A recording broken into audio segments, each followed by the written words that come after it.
La política no debería estar muy desencaminada a lo que hace un empresario con una empresa. Mira, la política no tiene aparentemente mucho que ver con esas cosas, pero en la realidad tiene mucho que ver, porque la política es un emprendimiento permanente. Es verdad que tú juegas con una materia prima que es una administración, que el ayuntamiento. Tienes que administrar los patrimonios importantes. Ricos, saludables, deportivos, educativos, aquello que está en nuestras competencias, pero tienes que ir más allá de nuestras propias competencias, ¿no? De mis 30 años en política, en pocas ocasiones yo he vivido un momento como este, ¿eh? Piensas en que tenemos unos altos cargos políticos de calidad. Los políticos son más mediocres desde el punto de vista intelectual, de la formación, de la experiencia, de la conexión. Que parece una película, pero había miles de españoles que se estaban ahogando. Lo han utilizado, como tú dices, como una partida de ajedrez para ver quién podría sacar rédito de la tragedia. Hay gente que está dispuesta a sacrificarse porque a la competencia o porque al otro le vaya peor que a ti. ¿Qué visión tienes tú de la educación actual en España? Si crees que es una educación de calidad, moderna, actualizada. Han pasado tantas reformas educativas, pero ninguna de consenso. Eso hace que la educación en España sea muy débil. Nuestro sistema educativo no favorece al emprendedor. Hasta el año 2013, nosotros digo los alcaldes, como el resto de los cargos políticos, no teníamos límite para nuestro sueldo. No había límite. El sueldo te lo ponías tú. Yo ingreso 3.000 euros. Yo creo que es desproporcionado tener 22 ministros. Destaca una cualidad positiva como político de Pedro Sánchez y de Abascal, algo que prometiste en su día y no pudiste cumplir. Mira, yo me comprometí al arreglo de la piscina bioclimática de Sor Valentina Miró y no he sido capaz todavía. Fernando Pizarro tiene que ponerse las pilas en... Fernando Pizarro, bienvenido, un placer tenerte aquí. Un privilegio para mí, Eduardo. Bueno, lo primero que vamos a hacer, que lo hago con todos los invitados, es cada invitado que pasa por aquí, tenemos un Instagram, vamos a seguir a todos los invitados para aquellos que quieran ver la entrevista, pues vayan al apartado de seguidores y ahí vean que si seguimos a una persona es porque esa persona ha pasado por este espacio. Eso es lo primero. Fernando, para todos los placentinos no necesitas mucha presentación, pero para la gente de fuera que nos vea, quiero que nos cuentes un poquito quién es Fernando Pizarro. Bueno, pues primero placentino, que eso es un privilegio, ¿no? Para los que compartimos ese título. Yo nací aquí hace exactamente 49 años y mi profesión real, a la que me dedico por vocación y porque así me lo permitieron, entre otros, mi mejor afición, que son mis padres, soy maestro. Profesor de música, además tengo mi destino en Plasencia, en este momento en el Colegio Miralvalle. Y ahora es verdad que con un paréntesis un poco más largo de lo que yo hubiese querido, también te lo confieso, que llevo 14 años siendo alcalde de Plasencia. Bueno, este espacio, este podcast, nace un poco para tratar las dos vertientes que a mí personalmente me apasionan. En un caso, por un lado, el emprendimiento y por otro lado, el deporte. Realmente no estás aquí porque cumplas exactamente una de las dos vertientes, pero sí que creo que en tu faceta como político concibo, por lo menos a mi manera de ver, que la política es no debería estar muy desencaminada a lo que hace un empresario con una empresa, que realmente creo que es intentar que en este caso, bueno, sus trabajadores, o en este caso una ciudad, una población, una comunidad autónoma, un país, pues crezca económicamente, socialmente, que crezca, que vaya en buena dirección y que sus trabajadores, o en este caso sus ciudadanos, tengan la mejor vida posible. No sé si estás de acuerdo con... Totalmente. Mira, la política no tiene aparentemente mucho que ver con esas cosas, pero en la realidad tiene mucho que ver, porque la política es un emprendimiento permanente. Es verdad que tú juegas con una materia prima que es una administración, con unos trabajadores que son funcionarios laborales fijos o eventuales, ¿no? Eso hace que difiera un poco de la marcha de una empresa, pero bien es cierto que el ayuntamiento debe generar aquellos beneficios que procuren punto de vista económico también, que tienes que administrar los patrimonios importantes. Ricos, saludables, deportivos, educativo, aquello que está en nuestras competencias, pero tienes que ir más allá de nuestras propias competencias, ¿no? Mantenerse en política es bastante complicado. Entonces, a la gente, al ciudadano, si el ciudadano aprecia que no solo se mantienen las cosas como están, sino que se afrontan las dificultades, y para afrontar una dificultad, evidentemente es una cosa que tú no presupones, que no está en el presupuesto, que no está en un programa electoral, porque es una eventualidad que sucede.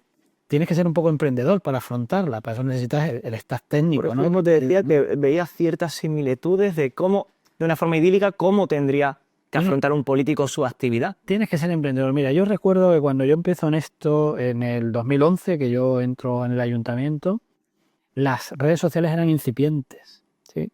Pero teníamos que tener, los que en aquel momento entrábamos en política, la visión de que las redes sociales se iban a convertir en una herramienta fundamental. Y tenías que ser, pues, ese... Luego era el siguiente paso en esa evolución de las redes, la comunicación con el ciudadano. Exactamente. El que se queda atrás en eso, el que no pensaba en eso en ese momento, pues evidentemente se queda atrás por Queda obsoleto, claro. Entonces tienes que ser un tipo que afronte las hazañas con herramientas de la sociedad que te toca vivir, ¿no? Y eso corresponde mucho, pues, a esos empresarios que afrontan su hazaña empresarial, industrial, queriendo hacerse hueco en un mundo tan complejo como el que vivimos, ¿no? Y la política también tiene de eso. Y luego, en el ámbito deportivo, esto es una carrera de fondo. Entonces, tienes que tener, primero, muy buena salud, que tú hablas mucho de eso. Sí, de todos los beneficios que aporta el deporte. Tienes que afrontar la política porque, al final, como es una profesión de cierto riesgo, ¿no? Tienes que tener la tensión baja. Hay mucha exposición, mucho estrés, supongo, también. La salud mental. Porque que ahora hablamos con toda normalidad de ello, pero que... Era un tema tabú no hace mucho. Y tú debes afrontar los problemas de la gente con la que tú vives en el mismo territorio, ¿no? Y eso requiere que tú también tengas cierto equilibrio, y cierto equilibrio emocional. Y que tu salud física también esté, bueno, pues medianamente cuidada, porque es verdad que si no, cualquier situación, cualquier cosa sorprendente que te aparezca, te puede hacer tener fallos importantes. Estoy de acuerdo en eso. Volviendo un poquito a tu persona, como bien has dicho al principio, eres extremeño y placentino de pura cepa. Nacido, has crecido, has estudiado, has trabajado, llevas toda la vida aquí. Sí, sí. Además, yo como anécdota cuento muchas veces que soy la primera cesárea del Hospital Virgen del Puerto, Eduardo. El hospital no se había inaugurado oficialmente todavía, se inauguró en junio del 75 y yo nazco en abril. Nací con ciertas complicaciones y a mi madre, en vez de mandarla a cualquier otro sitio sin la infraestructura necesaria para afrontar un parto complicado, me llevaron al hospital. Entonces, tengo el privilegio de ser la primera cesárea. A partir de ahí, yo mi vida la he pasado aquí. Yo estudié en el Colegio Ramón y Cajal, en el colegio público. Estuve luego en el Gabriel y Galán y luego me fui a estudiar mi carrera a Cáceres. Yo estudié en la Universidad de Extremadura. Y eso te hace tener una visión territorial bastante arraigada e importante. Es verdad que nosotros ya sabes que tenemos cierta vocación de irnos a estudiar a Salamanca, ¿no? Por cercanía, por historia. Yo mi especialidad estaba en Cáceres y la pude hacer allí. Y me siento especialmente orgulloso, la verdad. Y luego me tocó también ese privilegio, porque ser alcalde de la ciudad donde tú has nacido, donde tú has crecido, donde tú conoces a la gente, donde en tu disco duro guardas no solo nombres, sino realidades de cada una de las personas que viven en ella, pues al final no deja de ser un privilegio. Y yo lo he mantenido a lo largo de 4 legislaturas y para mí ya digo que ha sido quizá una fase de aprendizaje muy importante de la vida. Hablaremos un poquito más adelante de lo que es más ese Fernando Pizarro en materia política, pero volviendo un poquito ya a tu persona, eres una persona bastante cercana y mucha gente cuando se enteró, la poca gente que sabe que venías a este espacio me hizo una pregunta muy concreta. Pregúntale si él lleva sus propias redes sociales. Y me explico, imagino que ya sabrás por dónde voy. Era una persona que eres el primero en felicitar a un ciudadano, compartes un montón de cosas en las redes sociales, eres una persona muy activa en las redes sociales que realmente cuando una un ciudadano de a pie presupone la agenda tan completa que tiene que tener un alcalde, le genera cierta sorpresa que esté en ese tipo de detalles. Pues la llevo yo. ¿No tienes a nadie que te eche una mano? No. Mis redes personales, las que pone mi nombre, Las llevas tú. las llevo yo. Instagram, Facebook, bueno, y el Twitter, la verdad que lo X ahora, yo lo utilizo poco. Lo utilizo más como información para mí que como comunicación con el ciudadano, porque es verdad que X es una red social que sirve como para otras cosas, ¿no? Donde escriben periodistas. No tiene mucho filtro. No te permite una comunicación tan directa con el ciudadano, ¿no? Sin embargo, el Facebook, que es verdad que es la más antigua de las que yo tengo, tiene un límite. A mí no me pueden seguir más de 5.000. Yo no abrí página, porque entonces sí que descontrolaba el asunto. Pero sin embargo, Instagram, cuando aparece, sí aparece como una red social de mayor contacto, sobre todo con las generaciones más jóvenes, aunque paulatinamente se van integrando generaciones más mayores, ¿no? Pero con las generaciones más jóvenes. Yo en el TikTok todavía no he entrado. Que también yo creo que se sale un poquito del objetivo. Creo que puede ser un poquito como X o el antiguo Twitter. Creo que tiene otro objetivo. Un objetivo más de entretenimiento, quizá un objetivo más lúdico, más que quizá una red social donde puedas aportar información o relación más personal con el ciudadano. Yo cuando en el 2011, como te decía antes, accedo al ayuntamiento, recordad que vosotros sois muy jóvenes, pero la primera red social que practicamos fue el Twenty. Sí, me acuerdo de ella, claro. Y nosotros, yo en mi clase, yo daba secundaria entonces, y yo practicaba el uso de esa red social como comunicación con los propios alumnos, ¿no? Donde compartíamos un montón de cosas. Y yo adquirí el compromiso, Eduardo, de que las redes sociales, para tener de verdad la capacidad de conexión con el ciudadano, yo entiendo que Almeida en Madrid eso no lo puedo hacer, pero yo en una ciudad de 43.067 habitantes en Paraná en este momento, sí me podía permitir el lujo de que la red social la llevara yo. ¿Me da mucho trabajo? Muchas. Cuando te viene la estadística de las horas que le dedicas, ¿no? Que el móvil lo traslada. Tiempo de uso. Son muchas horas, pero muchas horas muy fructíferas. Porque al final, cuando tú hablas de los alcaldes anteriores, ¿no? Estaba mucho en la calle. Y es verdad, hay que estar en la calle. Pero la comunicación ahora con el ciudadano no se realiza en la calle. Cuando te para un ciudadano y te dice, oye, en mi calle la farola no funciona. O no solo así. Eso hay que seguir haciéndolo, porque hay gente que, verdad, no tiene acceso y prefiere esa relación más personal. Pero la mayor parte de la gente, si hay alguna incidencia en su casa, en sus circunstancias, en su familia, te la dice a través de la red social, ¿no? Y por otra parte, cumple otro objetivo. Y es que en el 2011, ya sabéis que hubo mucha controversia política, ¿no? Estábamos en medio de una terrible crisis donde todo el mundo estaba en el paro, las empresas se cerraban. Los políticos tenían esa visión de estar como en otro Olimpo diferente al de la vida real. Y había que hacer transparente la vida del pueblo. Me gustaría profundizar luego un poco esa barrera, ¿no? Por así decirlo, que hay entre los políticos quizá y el tema de los ciudadanos, que es un tema bastante interesante. Pero ahora me gustaría abordar, y que fuese el primer tema general que abordásemos, como bien has comentado, tu verdadera vocación es la docencia, del cual hoy es precisamente, en el momento en el que estamos grabando esta entrevista, es el Día del Maestro. Me gustaría que hablásemos un poquito de qué visión tienes tú de la educación actual en España. Si crees que es una educación de calidad, moderna, actualizada, ¿qué opinión tienes acerca de la educación en España en este momento? El gran problema de la educación en España es que no hay un gran consenso educativo en las formaciones políticas. ¿Eso qué quiere decir? Porque al final, cada uno cuando llega es de su propio sistema educativo. Y un sistema educativo que no se consolida, que no tiene la vocación de irse adaptando a las necesidades permanentes que la sociedad cambiante, y en este momento mucho más, tiene, es un sistema educativo fallido. De hecho, sin duda ninguna, cuando vemos las estadísticas, lo podemos dividir por regiones, pero en términos absolutos, nosotros no tenemos unos buenos resultados académicos. Y yo creo que ahí falla el propio sistema educativo. A partir de la ley del 70, con la EGB famosa, que fue la que yo estudié, y la LOCSE posterior, que yo fue la que estudié cuando cuando hice mi carrera, hasta hoy han pasado tantas reformas educativas, pero ninguna de consenso. Entonces, eso hace que la educación en España sea muy débil. El otro día escuchaba a gente que hablaba profesionalmente de la cuestión y decía, nuestra educación en nuestro país necesita de un impulso de vanguardia, ¿no?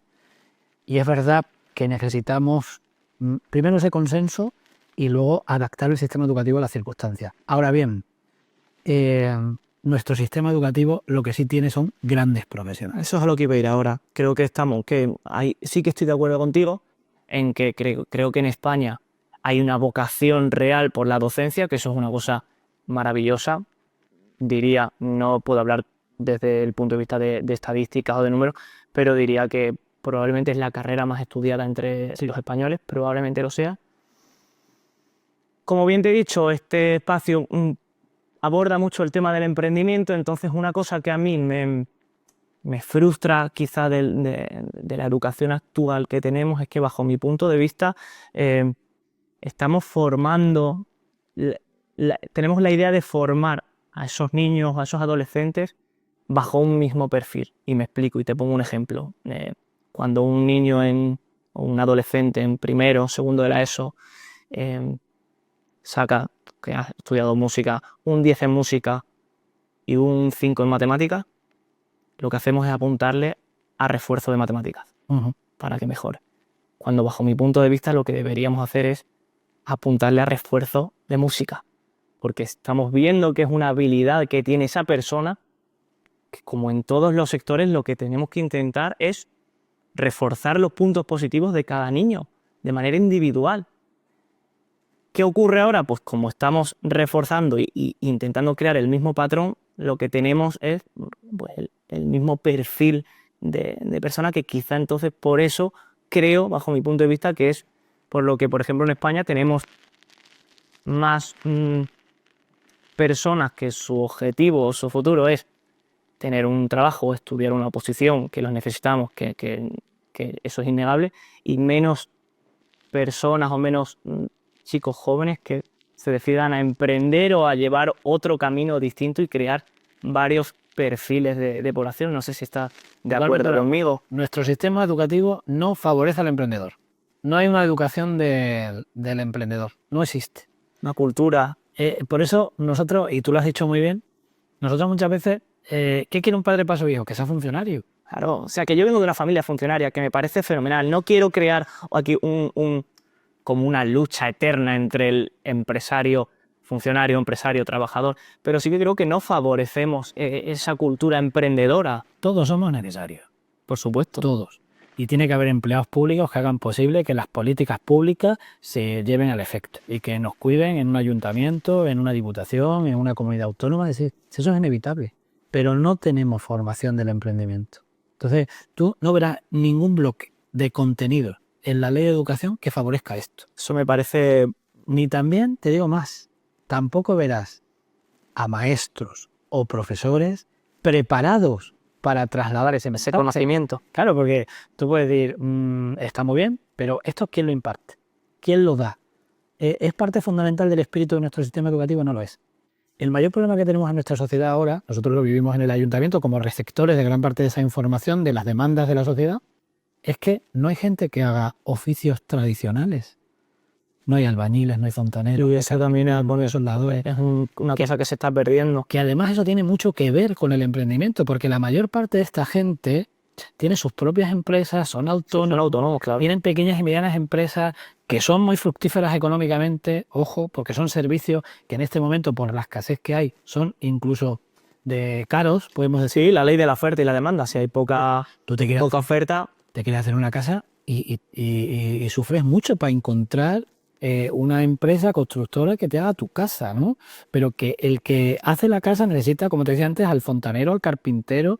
Yo vengo de una familia donde mi padre es soldador y nosotros hemos visto a mi padre con el mono azul y oliendo a soldadura. Eso ya no es habitual. Entonces, la formación profesional, bien es cierto que en nuestro país va creciendo en ciclos formativos que no son precisamente de esas actividades. Como pasa en otros países europeos, siempre ponemos como ejemplo la formación profesional alemana, ¿no? Que es una formación profesional dual que realizan las prácticas en empresas.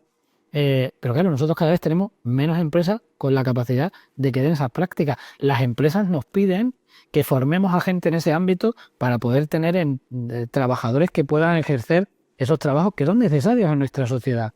Y que es verdad que después de la crisis, sobre todo de la construcción del 2008, 2009, 2010, se vinieron abajo. Pero incluso del sector servicio, donde se forman a camareros, a cocineros, a todo ese tipo de cosas. Hay ciclos formativos, puedes formarte en esos ámbitos de una manera fácil, gratuita y cercana, pero nos está siendo bastante difícil. Creo que es un problema que es evidente y, como bien dices, ahora me gustaría saber, desde tu punto de vista, ¿qué solución? ¿Qué medidas podríamos tomar a corto plazo para empezar a transformar en cuanto a los oficios que me comentas, tanto a nivel emprendedor, qué soluciones podríamos adoptar?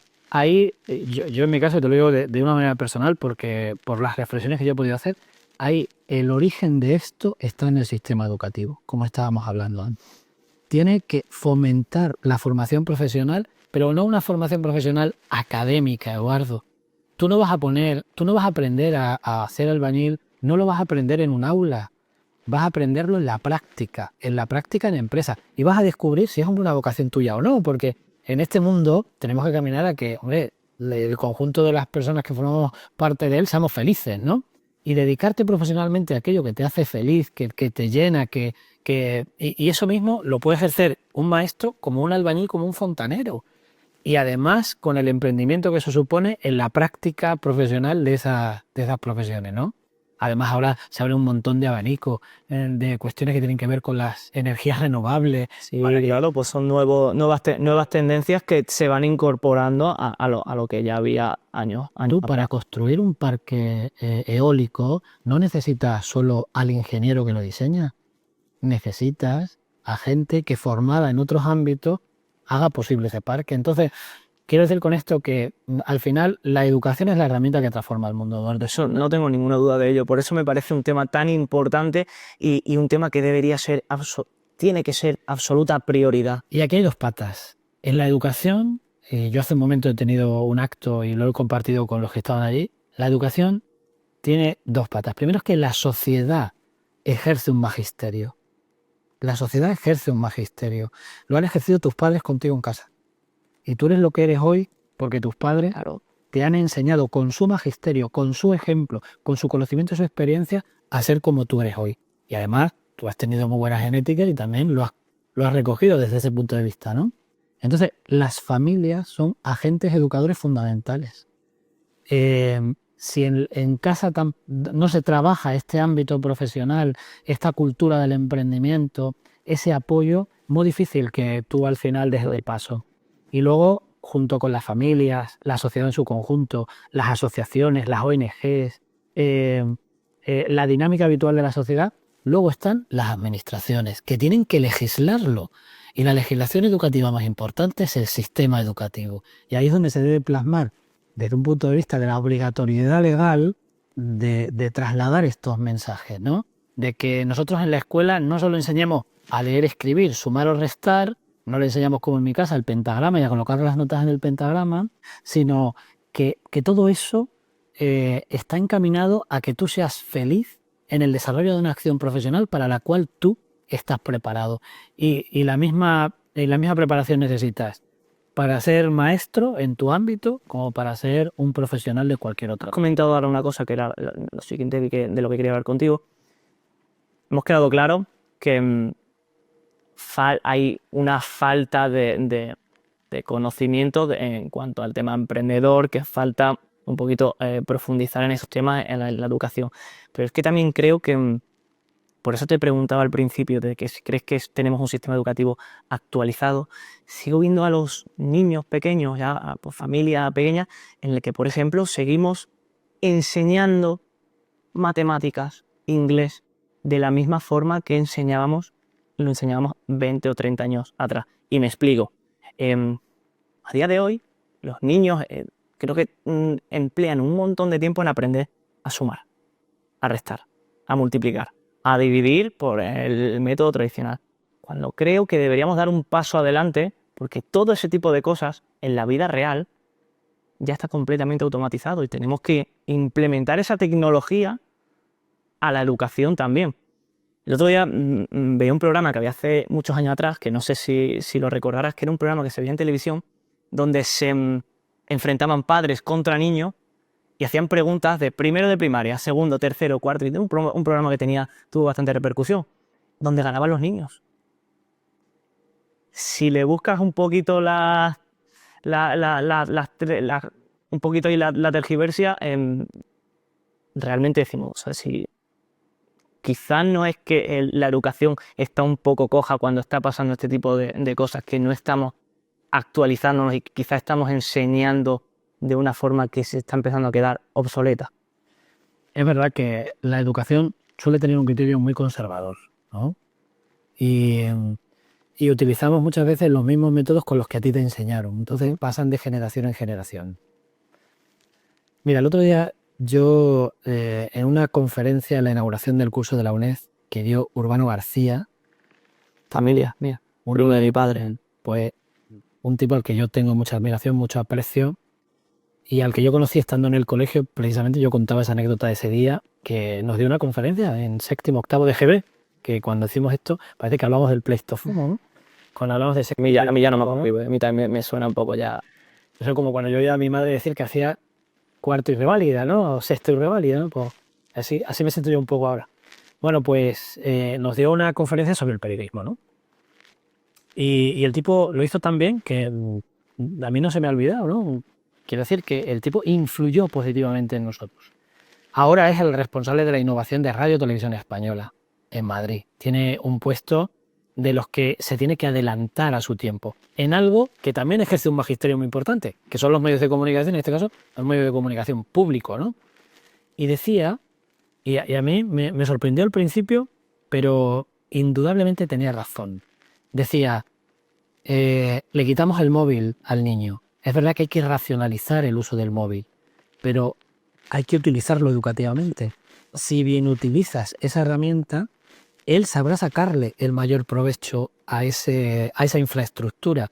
Ahora, si no le enseñamos y lo va a utilizar siempre por detrás, escondido, pues sí que va a hacer mal. Creo que haya habido una evolución de que antes usábamos los aparatos electrónicos como medio de distracción, de entretenimiento único, y ahora se ha convertido en un elemento en el que vas a tenerlo que usar en tu vida personal, en tu vida laboral, en tu vida profesional. Totalmente necesario.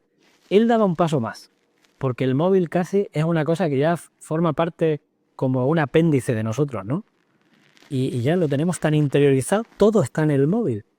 Pero él ya hablaba del paso siguiente, de una cosa que hablamos mucho ahora, pero que no tenemos la capacidad de discernir cuáles son ni sus límites. Se ponía en la inteligencia artificial. Y él decía, vamos a bien utilizarla. Es verdad que todo necesita un código ético, ¿eh, Eduardo? Todo. Incluido el uso del móvil en casa con ese adolescente o con ese niño que ya tiene un móvil. Mi sobrino tiene 9 años, pero es diabético y utiliza el móvil para controlarse la diabetes. Con 8 años, cuando le dieron el móvil, es verdad que el niño era pequeño y no tenía ese elemento. Ahora es imprescindible para su propia vida. Hacer relación este comentario a lo que tú decías anteriormente, ¿no? Que ya el móvil, es que tenemos nuestra vida volcada en el móvil. Vamos a enseñarles a bien utilizarle porque tiene tantas propiedades buenas. Es un arma de doble filo. Claro, hay que buscar, vamos a desarrollar la parte ética del uso de eso, pero como de la inteligencia artificial. Y el sistema educativo, yo creo que adolece de esa visión de futuro, de decir, oye, pues nosotros tenemos ya que estar pensando cómo vamos a introducir la inteligencia artificial en nuestro sistema educativo, porque va a ser la herramienta que utilicen la generación posterior a la que nosotros lleguemos. Muy completamente de acuerdo. Este debate, y con esto termino, este debate lo tuvimos en mi generación con el uso de la tele, con el uso de las maquinitas de los videojuegos, ¿no? Con el uso de la calculadora, Eduardo. Ahora tenemos una calculadora incorporada en el móvil.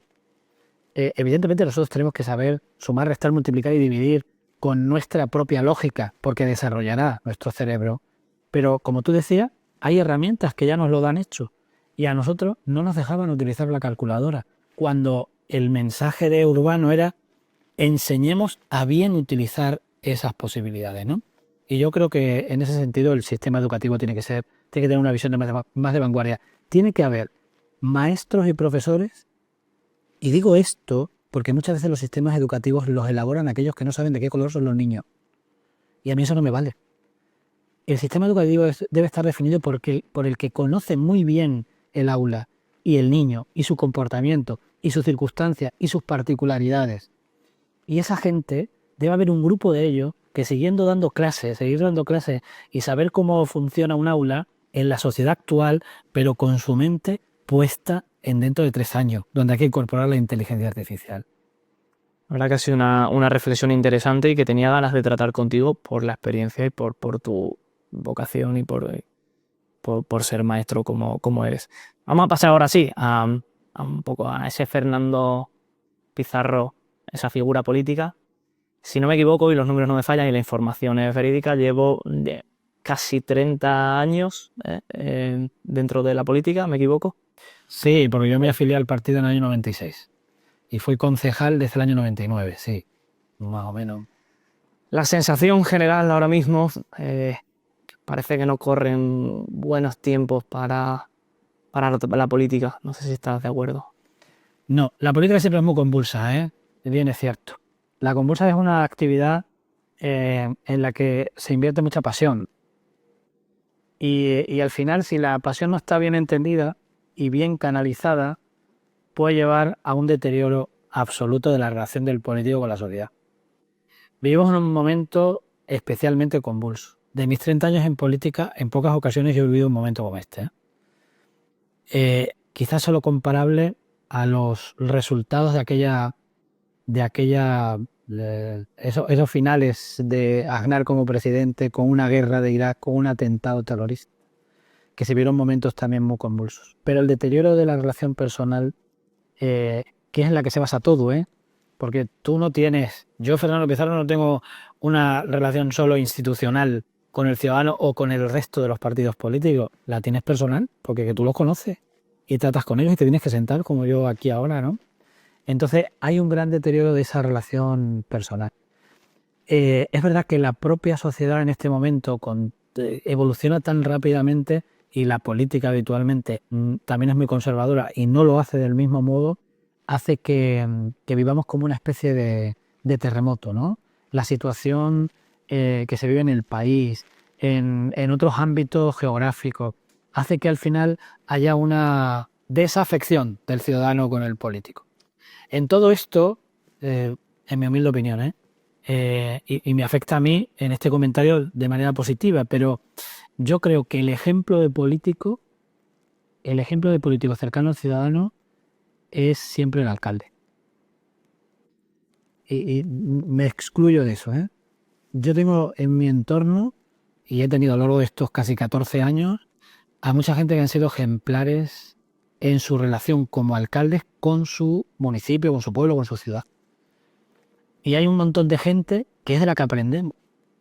Porque eso que hablábamos tú y yo antes de la conexión, estar en la calle, que el ciudadano tenga la posibilidad, la confianza de acercarse a ti y decirte, oye, pues me pasa esto, tengo esto, o de reñirte, porque has hecho una cosa mal, evidentemente, o de utilizar la red social con confianza para trasladarte un mensaje, o cualquier otro mecanismo que haya y que haga posible esa comunicación. Yo creo que los alcaldes, lo hemos visto en Valencia, tienes ante una relación... Un tema que vamos a tocar muy en concreto porque creo que ahora mismo es digamos, una situación crítica en la que te quería, aprovechando ya, pues primero te quería preguntar un poquito más general y ahora mismo ya tocamos ese tema. Llevas 30 años de experiencia, has visto infinidad de políticos pasar de un partido de otro. No quiero centrarme en ningún partido, ni tengo el conocimiento, ni honestamente me interesa demasiado. Sí. Entonces, yéndonos un poquito a la élite o digamos a los altos cargos políticos de todos los principales partidos de España ahora mismo, me gustaría saber si piensas que tenemos unos altos cargos políticos de calidad y competentes en este momento en España. Mira, yo creo que lo que ha habido es un gran deterioro, Eduardo, de la condición política, ¿no? Siempre hemos tenido, durante el proceso de nuestra transición española, eso que ni tú y yo no vivimos, ¿eh? Porque yo en la transición en el 78 tenía 3 años. En el golpe de Estado del 23 de febrero yo tenía 5. Iba a hacer 6 a los 2 meses. Quiero decir con esto, yo eso no lo he vivido, pero al final históricamente tú tienes esa curiosidad por conocer cómo eran los políticos de aquel momento, ¿no? Y nos dieron a todos una lección. Primero, porque era gente muy formada, Eduardo, con una gran formación. Gente con mucho conocimiento, con experiencia, que viniendo de distintos puntos de la política, de la ideología política, supieron ponerse de acuerdo. Para mí uno de los modelos políticos más interesantes es Adolfo Suárez, porque hizo posible la transición española. Un tío joven, con mucha ambición, la ambición bien entendida, y que hizo posible aquel paso que nadie podía creer. Nadie. También seguido por el carácter de los españoles, ¿eh? Que también hicieron los 40 millones de españoles de aquel momento, pues construyeron también ese camino confiando en aquellos políticos que tenían una altura. Ese señor se sentaba con Felipe González. Otro tío de altura. No es de mi partido político, ¿eh? Ninguno de los dos que acabo de nombrar. Posiblemente Adolfo Suárez más cercano, ¿no? De centro. Pero en el caso de Felipe González, un tipo que yo la primera vez que le escuché en Juste, que yo tenía 20 y pocos años, digo, no me extraña que ese hombre le votara masivamente en el año 82, sacase mayoría absoluta, el que nos llevó a la vanguardia, a la España del momento. Ese modelo, Eduardo, ahora no existe. Los políticos son más mediocres desde el punto de vista intelectual, de la formación, de la experiencia, de la conexión con el ciudadano. Y ocurre también una cosa, y en esto lo enlazo con lo que te decía antes. Yo creo que para ser presidente del gobierno, para ser presidente de una comunidad autónoma, debes haber sido primero concejal o alcalde. Porque eso es lo que te da la experiencia de estar cerca del ciudadano. Y hoy, por ejemplo, una reflexión mía, no sé si, no tengo el conocimiento para poder decirte si necesitan ser, tienen que ser primero alcalde o concejal para tener un puesto de la envergadura de la que hablamos. Lo que sí que creo es que tenemos que exigir cierta formación y tenemos que exigir unos condicionantes para elegir ya no solo quién nos gobierna, no solo me voy a centrar en el gobierno, de verdad, porque creo que la oposición tiene una parte fundamental y todos los principales partidos políticos que son principales porque hay un grueso o un grupo importante de personas, sea más, sea menos, que los vota, necesitamos tener la seguridad de que tienen una formación y de que tienen unas bases sólidas para poder gobernarnos. Y aquí quiero entrar un poquito en un tema pues bastante delicado, que es un poco cómo o por lo menos mi punto de vista, que me gusta darlo porque a lo mejor no tengo todo el conocimiento sobre política, o no es un punto de vista experto, pero es un punto de vista nivel ciudadano, como puede tener cualquier otro, sobre lo que ha ocurrido con el tema de Valencia con la Dana. Yo no he tenido la sensación de... O sea, yo no estoy enfadado por cómo lo han gestionado. Realmente no sería esa la palabra. La palabra sería realmente ha sido he sentido como un cierto fracaso, que hemos fracasado un poco como país, porque mi sensación, al menos, ha sido que una vez sucede este hecho fatídico, ¿no?, del día siguiente, he tenido la sensación de que como si me hubiera podido meter en la cabeza de los principales grupos políticos, y creo que la primera reunión, la sensación que tengo es que la primera reunión que han tenido en su propio partido político ha sido, vale, ha pasado esto, vamos a ver de qué forma hago una partida, qué estrategia hago con el fin de sacar rédito o de sacar partido o de sacar ventaja de un hecho, mientras literalmente había miles de españoles, que parece una película, pero había miles de españoles que se estaban ahogando. Entonces, yo escuchaba, y lo quería compartir contigo, escuchaba el otro día era una especie de fábula que yo lo he relacionado mucho con cómo creo que ha sido el comportamiento político, y es la fábula del avaricioso y el envidioso. No sé si la sabes, pero te la voy a contar. Y esto es un avaricioso y un envidioso que iban por un sendero, andando, dos personas, y de repente se les ha presentado el genio de la lámpara. Y ha llegado y les ha dicho: por ir por este sendero, os voy a conceder un deseo al primero que me lo pida, lo que quiera. Pero solo hay una condición. El que me pida, al otro, a la segunda persona, le voy a conceder el doble. avaricioso dice, "Oh, yo lo tengo claro, voy a esperar a que el envidioso elija. ¿Por qué? Porque yo lo quiero todo y entonces a mí me van a dar el doble. No elijo, pero me llevo el doble.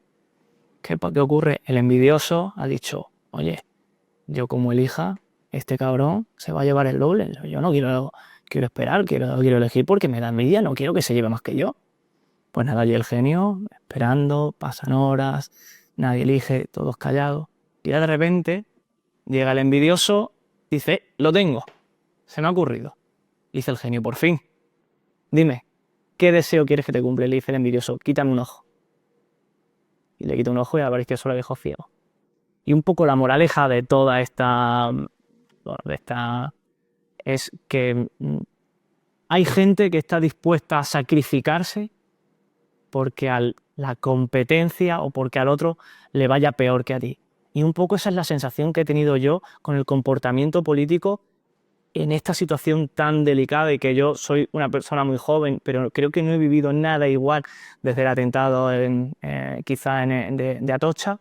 No he vivido algo igual nunca, y he tenido la sensación de que mientras se libraba una batalla o una especie de juego de mesa, donde estaban los políticos moviendo fichas a ver cómo ganar la partida, mientras los muñequitos, que literalmente eran los ciudadanos, se ahogaban. Y eso a mí me ha frustrado y de verdad me ha dado una profunda tristeza como país. Pues muy bien traída la fábula, porque corresponde a la realidad. Negligencia por todos los lados. Yo escuchaba el otro día a un señor que vivió la tragedia, ¿no?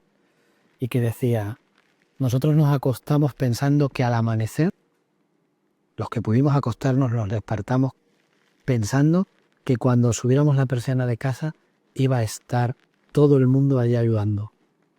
El ejército, los bomberos, las policías, los cuerpos de fuerzas de seguridad. Y no estaban. Forma parte de esa fábula. Me cuesta mucho hablar de este tema porque me toca, porque joder, he visto de verdad, se me entrecorta un poco hasta la voz porque hay gente que de verdad lo ha pasado súper mal.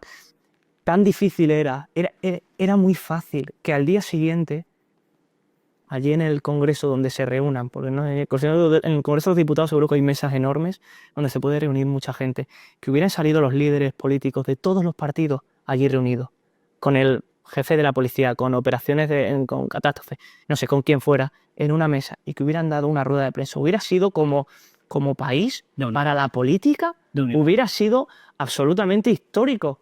Histórico, habría sido una cosa, y es que creo sinceramente que es que no quieren eso. No, lo han utilizado, como tú dices, como una partida de ajedrez para ver quién podría sacar rédito de la tragedia. Eso es muy triste. Eso para mí es un delito. Y es un delito porque han muerto 224 Para mí es un delito. personas. Entonces, la situación, desde luego, mira, de todo esto al final, hay que pensar que esto no puede volver a repetirse. Pero no solo por los protocolos, sino porque para ser político o para ser maestro o para ser albañil, hay que ser ante todo buena persona. Pues sí, estoy de acuerdo. Una cosita ya que quería tomar, bueno, hemos hablado un poquito de todo.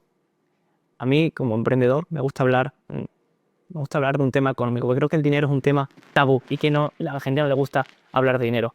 No te voy a preguntar cuánto dinero tienes, porque eso me podrían tachar de plagio, porque ya lo hacen en algún otro programa. Pero sí tengo una duda y quería saber, ¿los sueldos políticos? ¿Quién decide? ¿Cómo se deciden los sueldos? Y para evitar cualquier tipo de malentendido, creo honestamente que los sueldos de los políticos tienen que ser altos. Y creo que los políticos no son ricos. Y creo que gestionar un patrimonio de tantos millones de euros, sin ir más lejos, Plasencia, que es una ciudad pequeñita, por supuesto, ¿no? 50 millones o 50 millones de euros, alguien que tenga que gestionar eso tiene que cobrar y tiene que estar muy bien remunerado. O sea, yo estoy totalmente a favor de unos sueldos acorde con la responsabilidad que se tiene, que es mucha. Pero quiero saber, una vez aclarado esto, para evitar el malentendido, cómo se ponen, porque los sueldos son públicos, a ver si se pueden ver, yo puedo saber lo que ganas tú y lo que ganas. ¿Quién decide un poco eso, el tema de reparto salarial? Mira, nosotros, primero, como tú dices, en los portales de transparencia están no solo lo que cobramos, que se publica en el diario oficial de Extremadura cuando accedemos al cargo, ¿no? y si hay cualquier cambio, se tiene que publicar. Ujú. En el portal de transparencia está todo, además de nuestras propiedades y nuestras cuentas con el saldo que tienen. O sea que en nuestro caso y por ley tenemos que ser transparentes en ese sentido. ¿Qué quiere decir esto? No es que tú tengas que saber lo que yo tengo, sino lo que yo incremento mi patrimonio y si es legítimo el incremento de mi patrimonio durante el periodo de tiempo que yo tengo un sueldo público por cargo público, ¿no? Y a mí eso me parece estupendo.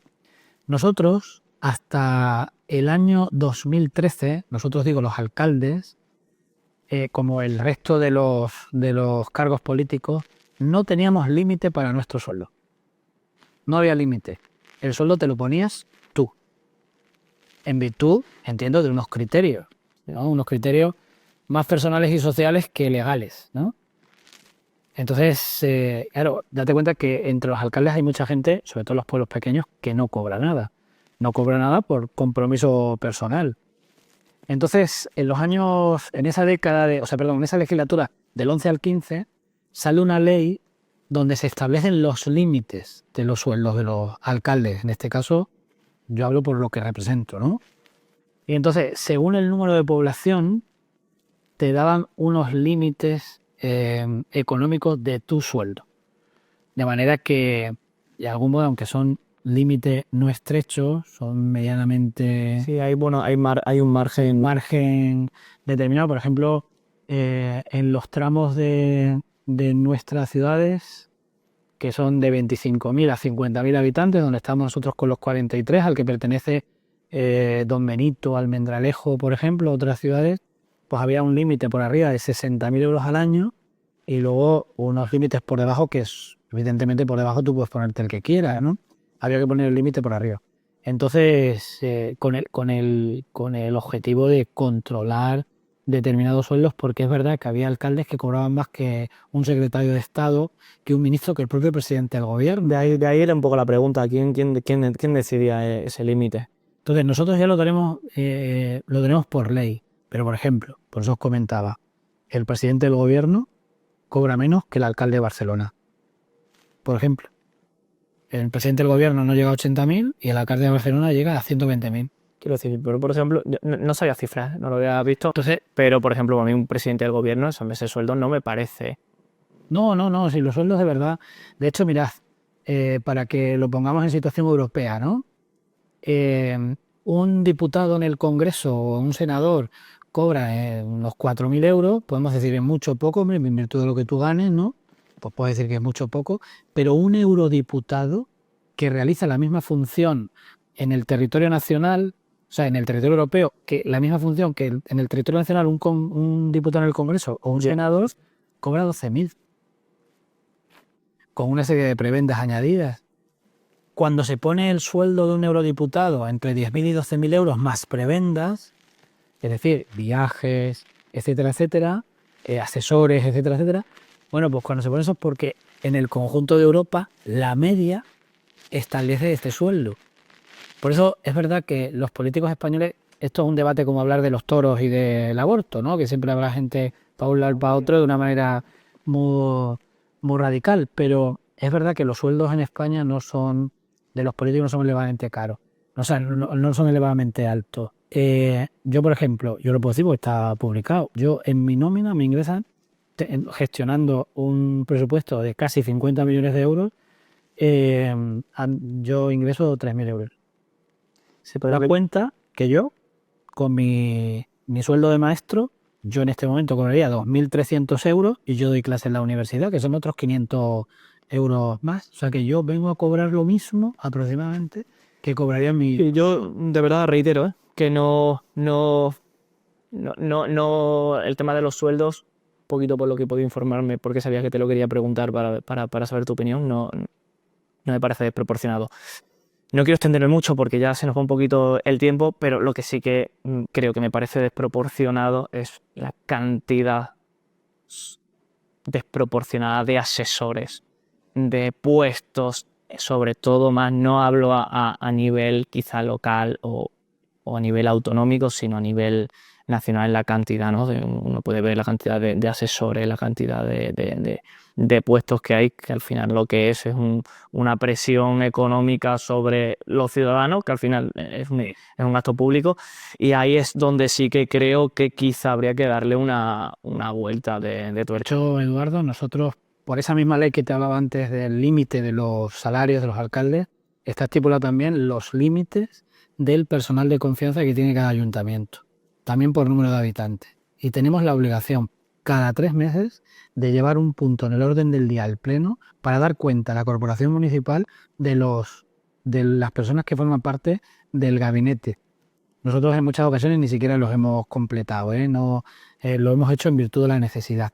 Pero sin embargo en el Estado no hay límite. Y para empezar, yo creo que es desproporcionado tener 22 ministros.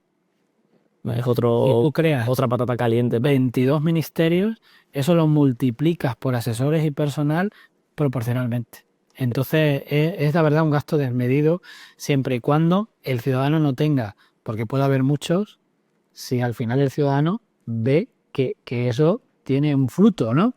Pero cuando encima tú tienes la visión de que mucho asesor, mucho cargo político, pero que al final eso no fructifica en la sociedad, pues al final el mensaje es mal. Estoy de acuerdo. Antes de terminar, quería, de una forma muy breve, pues barrer un poquito para casa, ya que estamos hablando, y quería un poco, no solo ya en Plasencia, sino a nivel autonómico.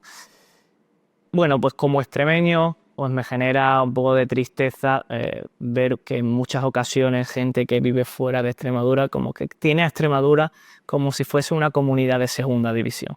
Y me explico entonces. Como si no fuésemos tan importantes como quizá otras comunidades autónomas, como que, oye, un extremeño se piensan que vienen aquí y todavía vamos tirando carros de ruedas con el ganado, ¿no? Pero claro, luego veo que del 100% de la totalidad, o sea, del 100% de empresas de España, pues Extremadura ahora mismo, si no me equivoco y los datos que yo manejo no son erróneos, tenemos un 2% del total de empresas de España. Pero claro, dice, bueno, vamos a ver los salarios medios como trabajadores. Es que ahí estamos a la cola. Totalmente. Somos el salario medio más bajo de España. Cuando yo creo que Extremadura, incluso Plasencia, ahí ya concretándonos a nivel de localidad, por localización, con nuestra cercanía a Madrid, a Portugal, Ruta de la Plata, no vamos a hablar de trenes o de aviones, que quizás eso sí que nos mina, pues a lo mejor no debería ser así. ¿Qué opinión te merece? Mira, yo creo que el extremeño por idiosincrasia tiene poca autoestima. Nosotros nos vendemos mal, Eduardo. En muchas ocasiones te das cuenta cómo nosotros somos los primeros en hacer crítica de nuestra propia región. Nuestra propia región está configurada con unas circunstancias que son las que son. Las provincias más grandes, la mayor los núcleos de población están diseminados por un territorio enorme, son las 2 provincias más grandes, como decía, de España. Un nivel de industrialización muy, muy bajo. Nuestra principal industria es la central nuclear de Almará. En el ranking de ese 2%, la más importante es la central nuclear de Almará, que por cierto ayer firmó la ministra Rivera su cierre. Sí. Ahora va a venir una gigafactoría. Yo esos grandes proyectos me los creo regular, la verdad, hasta que no los veas. Hasta que no los veas, mejor. Pues yo mantengo mi prudencia al respecto. Entonces, yo creo que todo debe encaminarse en que nosotros nos creamos de verdad que vivimos en una región de muchas oportunidades. Te voy a contar una anécdota que a nosotros nos pasa en Plasencia. Nosotros, como sabes, si tú entras en el INE aparece que tenemos 39.000 y pico habitantes. El INE lo que hace es actualizarlo con un año de retraso. Nosotros en el último periodo se han venido de fuera mucha gente que se había ido a trabajar fuera, porque claro, de todo esto se deriva que haya un éxodo del talento.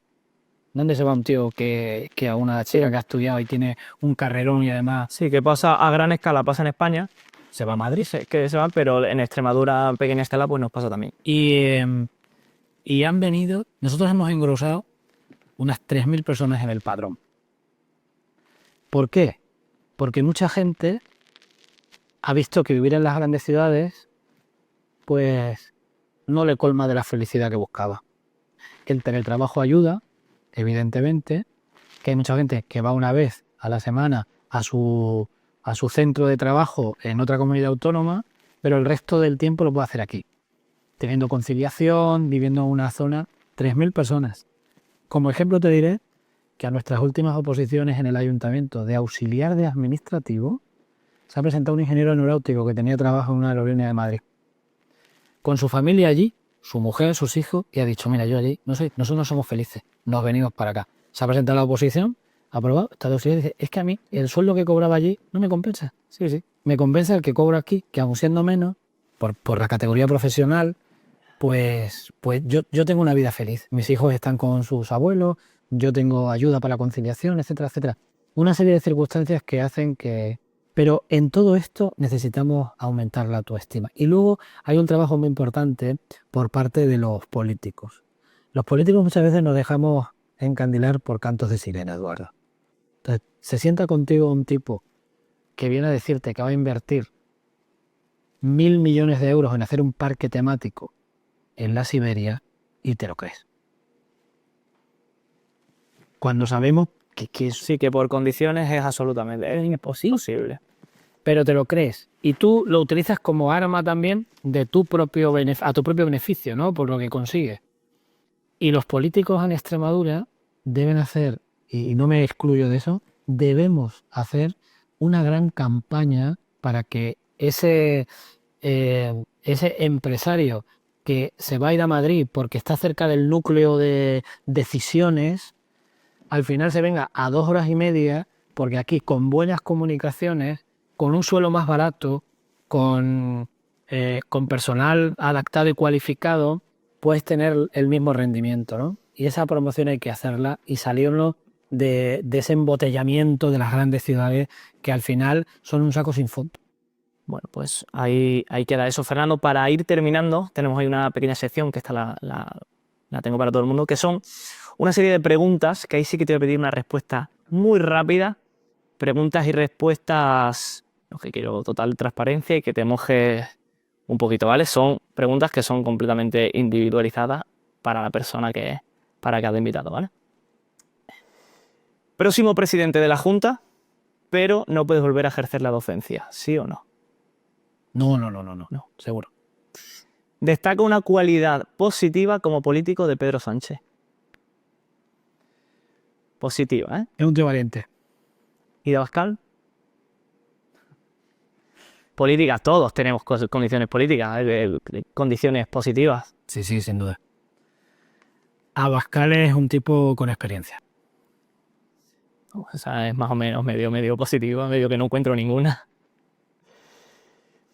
Los programas electorales de todos los partidos políticos incluyen promesas que saben de antemano que no van a poder cumplir. ¿Sí o no? Sí.